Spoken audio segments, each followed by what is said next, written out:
महाराज पद प्रतिष्ठा इंद्रासन ये सब अगर मिल जाए ना तो बुद्धि भ्रष्ट हो ही जाती है। बहुत कम होते हैं जिन्हें फर्क नहीं पड़ता, पर अभिमान तो आ ही जाता है, ये स्वाभाविक है। वो कहते हैं ना कि खुदा जब हुस्न देता है तो नजाकत आ ही जाती है। अब हुस्न यानी केवल सुंदरता नहीं, हुस्न यानी सुंदरता, मान सम्मान, पद प्रतिष्ठा, धन, और नजाकत यानी अभिमान। ये जब अगर मिल जाए तो अभिमान आ ही जाता है।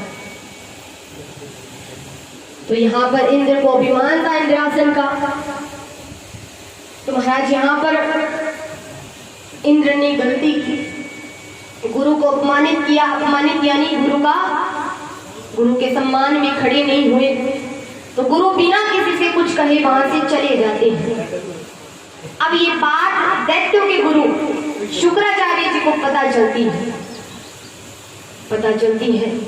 उन्होंने दैत्यों से कहा कि अभी देवता गुरु विहीन है, तुरंत आक्रमण कर दो। महाराज आक्रमण करते हैं। 3 लोग 14 भवन इंद्र से छीन लिए जाते हैं। यहाँ इंद्र ठाकुर जी के पास जाता है। ठाकुर जी ने कहा, इंद्र जो गुरु का सम्मान नहीं करता वो मेरे सामने ना ही आए तो ही अच्छा है। इंद्र ब्रह्मा जी के पास जाता है। तो ब्रह्मा जी ने एक उपाय बताया। ब्रह्मा जी ने कहा, विश्वरूप कवचटा ऋषि के जो पुत्र है उसे वैष्णवी विद्या आती है, उसे युद्ध में शामिल कर लो और फिर आक्रमण कर दो। शामिल करते हैं, आक्रमण करते हैं। 3 लोग 14 भवन फिर मिल जाता है। अब महाराज यहाँ पर विश्वरूप के 3 सर थे और वो दैत्यों के भांजे थे। तो जो भी यज्ञ होता वो उसका आधा हिस्सा दैत्यों को पहुंचाते थे, जो गलत था। पर हर बात समझाने का एक तरीका होता है। अब ये सुनकर इंद्र को क्रोध आता है। तो इंद्र ने बिना सोचे समझे तलवार उठाई और तलवार से विश्वरूप के 3 सर काट देती है। कवचटा ऋषि को बात पता चलती है, बड़ी क्रोध में आ जाती है। तो वो एक यज्ञ करवाती है और उस यज्ञ में से एक वृकासुर नामक एक राक्षस निकलता है, एक दैत्य निकलता है। और ऐसा दैत्य जो खड़े खड़े देवताओं को निगल जाए, खा जाए उसे। अब यहाँ पर सभी देवता विष्णु भगवान के पास जाते हैं। विष्णु भगवान ने कहा कि तुम ऋषि दधीचि के पास जाओ, तपस्या करके उनकी जो हड्डियां हैं वो मजबूत हो गई है, उनसे जो वज्र बनेगा उस वज्र से ही ये दैत्य मारा जाएगा। दधीचि ऋषि के पास जाते हैं तो उन्होंने जग कल्याण के लिए अपने शरीर का दान किया, उससे वज्र बना और वृकासुर नामक दैत्य की हत्या होती है। अब यहाँ पर राजा परीक्षित पूछते हैं कि प्रभु ये वृकासुर कौन था ये? बोले ये और कोई नहीं, सुरसेन देश में चित्रकेतु नामक एक राजा था जिनके 1 करोड़ रानियां थी। नारद जी के समझाने पर ठाकुर जी की भक्ति करता है, तपस्या करता है।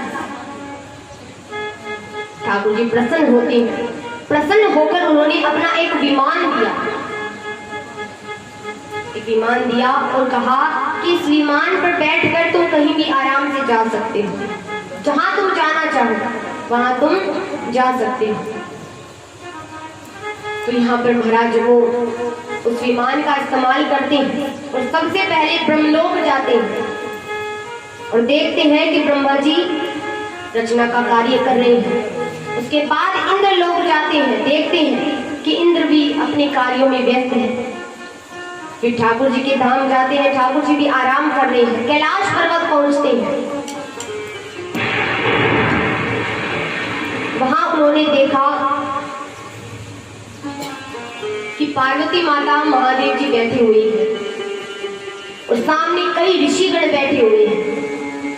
ये देखकर महाराज गलत विचार मन में आया कि जब एक स्त्री बैठी, इतने सारे पुरुष बैठे हैं, तो उसमें एक स्त्री का क्या काम।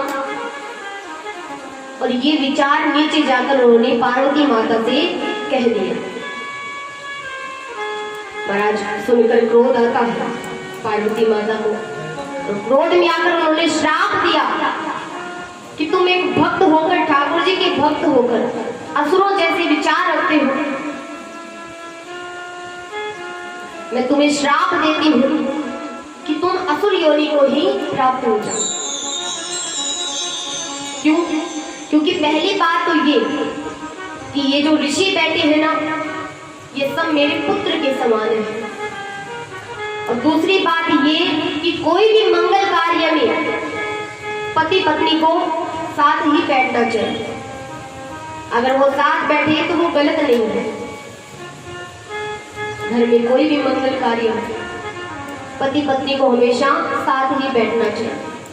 फिर चाहे सामने कितने भी पुरुष क्यों ना हो, स्त्री क्यों ना हो, कोई फर्क नहीं पड़ता। तो महाराज उसी श्राप से चित्रकेतु वहां पर जो यज्ञ हो रहा था उसी में अपनी आहुति देता है, और उसी यज्ञ में से फिर वृत्तासुर नामक दैत्य बनकर बाहर निकलता है। अब यहाँ पर कथा आती है दीति के वंश की। महाराज कल हम सब ने कथा सुनी कि ठाकुर जी ने हिरण्याक्ष का उद्धार किया।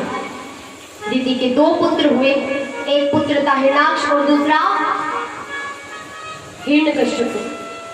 हिरण्याक्ष का उद्धार कल ठाकुर जी ने किया। उसका उद्धार करने के लिए ठाकुर जी ने वरा अवतार ग्रहण किया।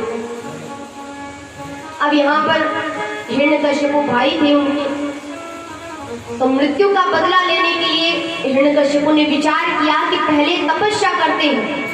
वो तपस्या करते हैं, वरदान मांगते हैं, उसके बाद विष्णु से जाकर युद्ध करूंगा। तो यहाँ पर महाराज उनका विवाह भी होता है कयादु नामक कन्या से। कई पुत्र होते हैं, जिनमें से एक पुत्र का नाम था प्रहलाद।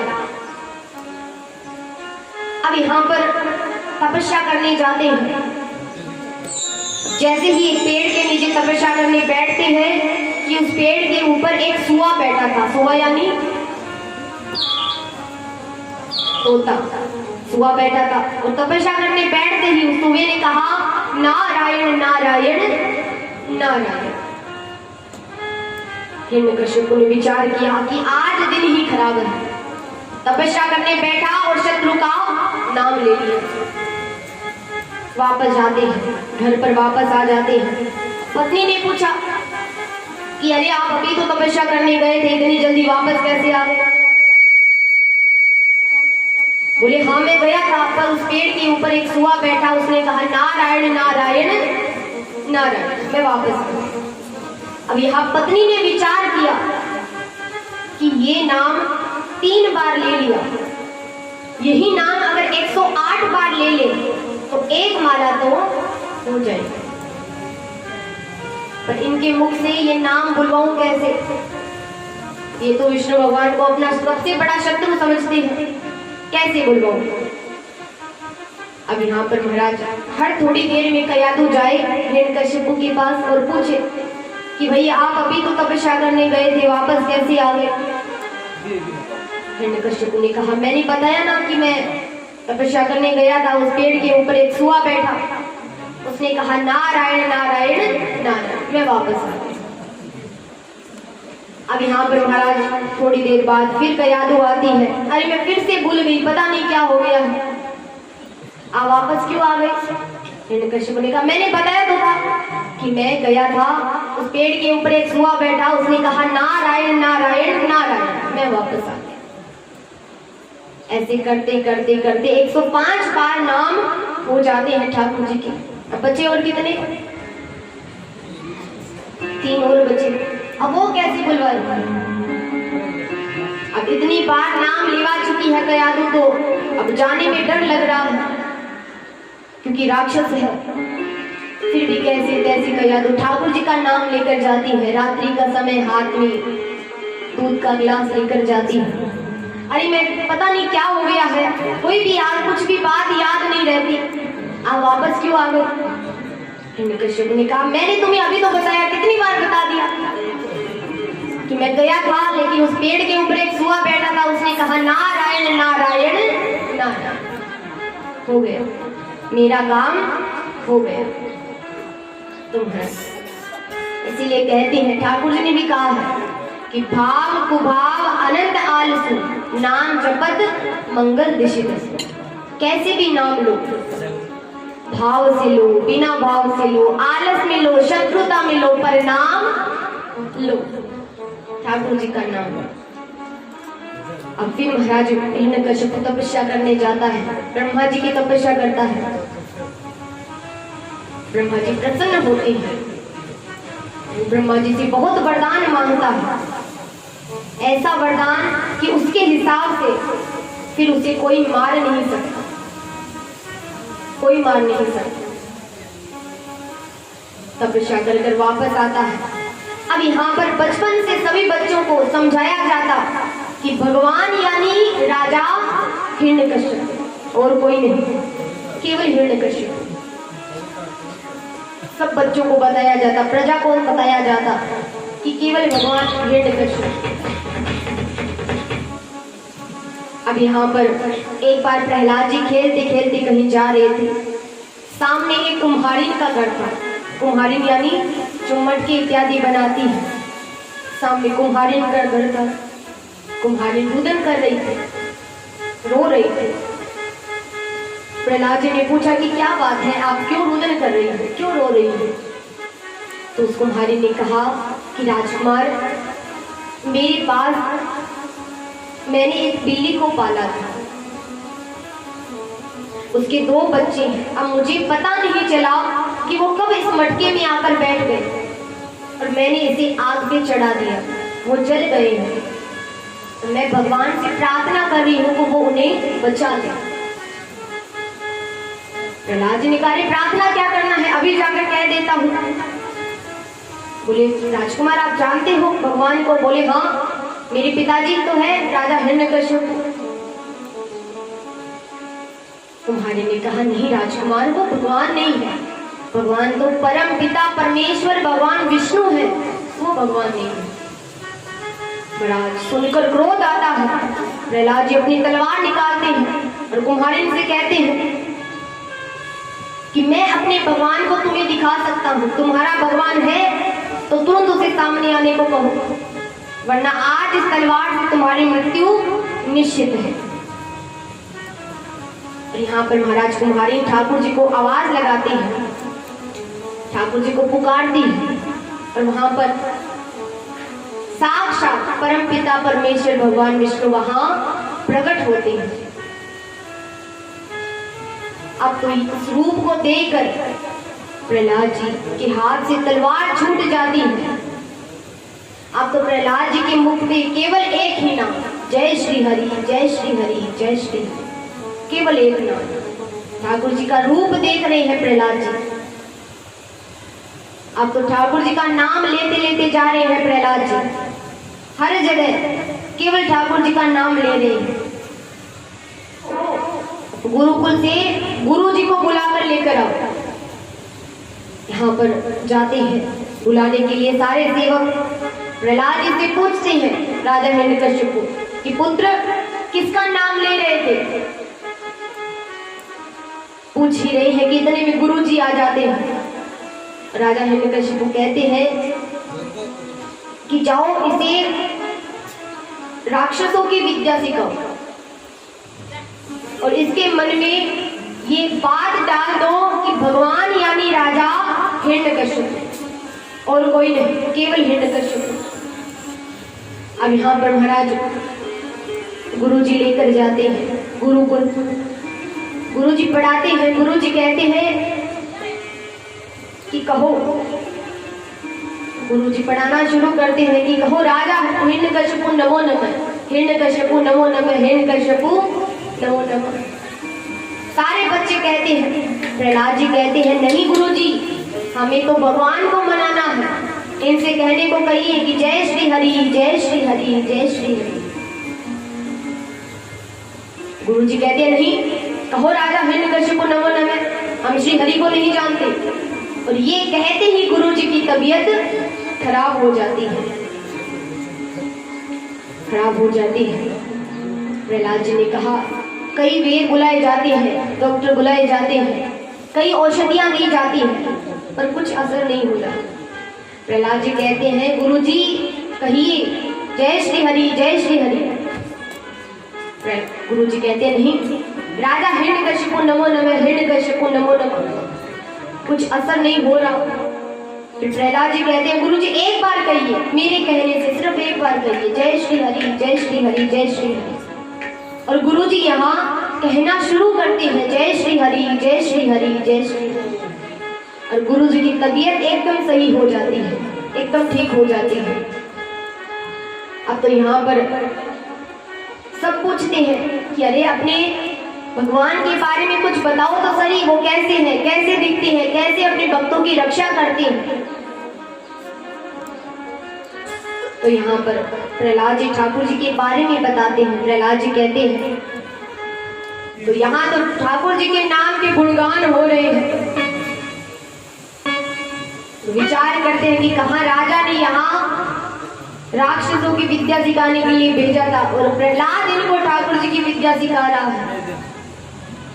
अब यहाँ पर राजा हिरण्यकशिपु के पास आता है द्वारपाल, सारी बात बताता है। तो राजा हिरण्यकशिपु ने कहा कि प्रहलाद को जब नहीं मानता तो इसे मार ही देना चाहिए।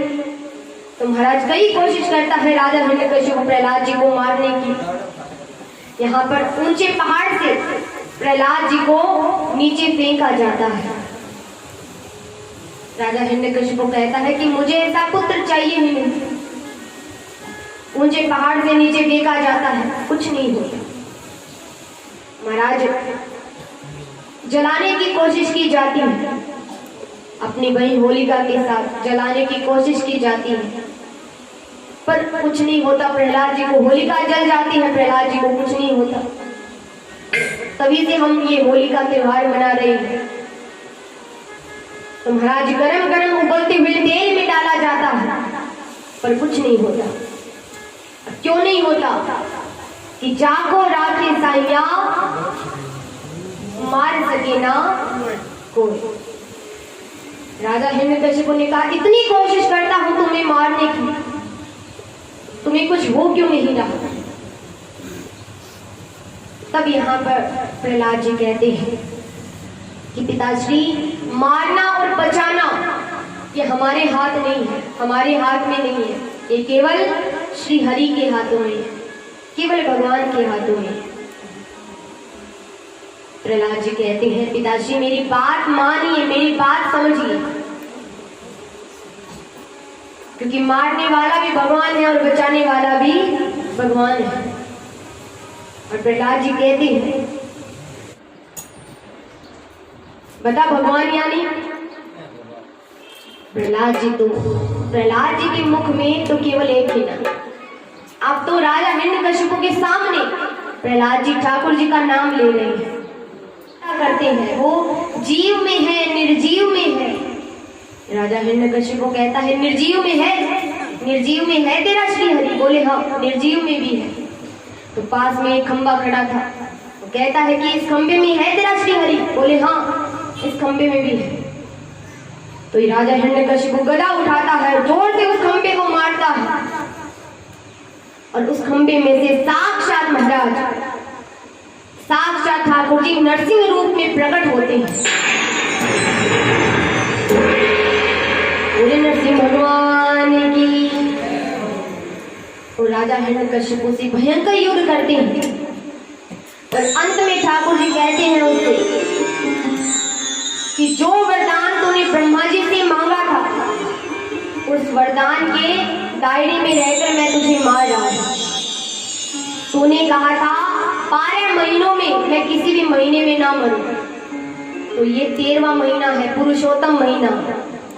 तूने कहा था ना घर में मरूं ना बाहर मरूं, तो मैं तुझे देवड़ी पर बैठकर मार रहा हूं। तूने कहा था ना नर से मरूं ना पशु से मरूं, तो मैं ना नर हूं ना ही पशु। तूने कहा था ना अस्त्र से मरूं ना शस्त्र से मरूं, तो मेरे पास कोई अस्त्र शस्त्र नहीं है। तूने कहा था ब्रह्मा की सृष्टि से बनाए हुए किसी से भी ना मरूं, तो मैं ब्रह्मा की सृष्टि में नहीं आता।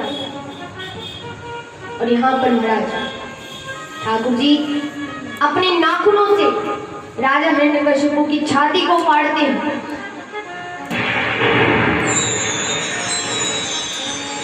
और उसका उद्धार करते हैं। अब यहाँ पर ठाकुर जी अत्यंत क्रोध में, सभी देवी देवता आते हैं ठाकुर जी को मनाने के लिए। लक्ष्मी जी को भेजा जाता है पर किसी से नहीं मानते। सभी देवी देवता इंद्र भगवान सब आते हैं और अंत में प्रहलाद जी को ठाकुर जी के चरणों में भेजा जाता है। और एक भक्त जब चरणों में आता है तो क्रोध अपने आप शांत हो जाता है। और यहाँ पर ठाकुर जी प्रहलाद जी को बहुत लाड करते हैं, जैसे एक पशु प्रेम करता है उसी तरह ठाकुर जी प्रहलाद जी को प्यार कर रहे हैं, लाड कर रहे हैं, अपनी जीभ से चाट रहे हैं।